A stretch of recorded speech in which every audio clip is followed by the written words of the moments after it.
Pamimigay ko tong 2 Sunday brunch buffet for 2 sa Wagyu Station. Kaya abangan nyo kung paano. Panoodin nyo tong vlog na to.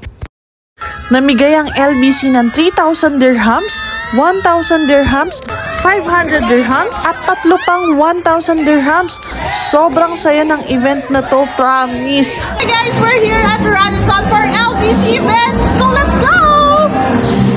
Andito nga tayo ngayon sa LBC Fun Night at 777 Dubai, Radisson Blu Hotel, Dubai Canal. Pagpasok, may merch agad tayo. Syempre, may pa-box din sila. And photo booth. Ito yung gustong-gusto ko lagi sa event kasi may libreng picture. At sobrang ganda guys ng place na to. You should visit this place. Ewan ko ba, na-amaze talaga ako sa lugar na to. At meron silang bowling, billiards, at mga fun games. Syempre, kasama natin ang ibang influencer dito sa Dubai. Si Kuya Elton, si Choki, si Kimi, naglagalag kaya wala sa video. Syempre, kasama din natin si Maring Kai at si Maring Joan. Ayan si Mahal Joan. At syempre ako. At isa nga pala sa exciting na nangyari sa gabi na to ay namigay ang LBC ng 3,000 dirhams. Yes, on the spot po sila namigay ng 3,000 dirhams.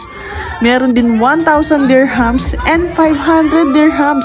Si Ate Rain ngayon nanalo ng 500. At dahil siguro natuwa ang team ng LBC sa aming mga influencer that night, namigay pa sila ng additional 3,000, tatlong 1,000 dirhams. At syempre, ang nanalo si Kimi, ayan, tignan nyo naman, papakabugbayan sa kanyang intermission number sa pagkuha ng kanyang 1,000 dirhams. O diba, pumunta ka lang sa event, nagka 1,000 ka pa.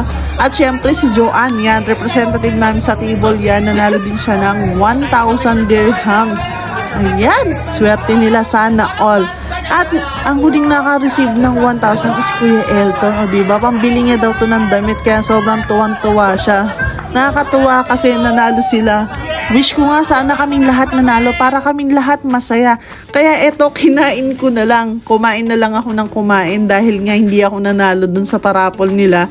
Ay, napagod din ako sa biyahe kasi nga may traffic on the way sa Dubai from Abu Dhabi. Yes po, pumunta pa ako ng LBC Fun Night talaga from Abu Dhabi to Dubai kasi pag sila ang nagyaya, solid talaga yung pa-events nila. Kaya eto, kumakain na lang talaga ako.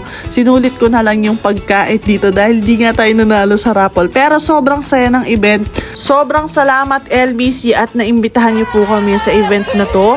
Kasama ko yung mga influencer na malulupit dito sa Dubai. Ayan. Next time po, papanalunin na po kami lahat. Thank you. Love you, LBC.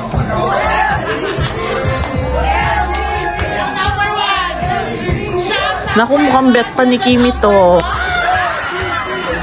Tapos na guys yung event. Ako na lang natira dito. Don't forget to like, share, and subscribe. Bye! Kung umabot ka hanggang dito, mag-comment ka lang ng mine sa comment section at mamimili ako ng 2 winner ng free Sunday brunch buffet for 2 sa October 25. Yun lang, salamat!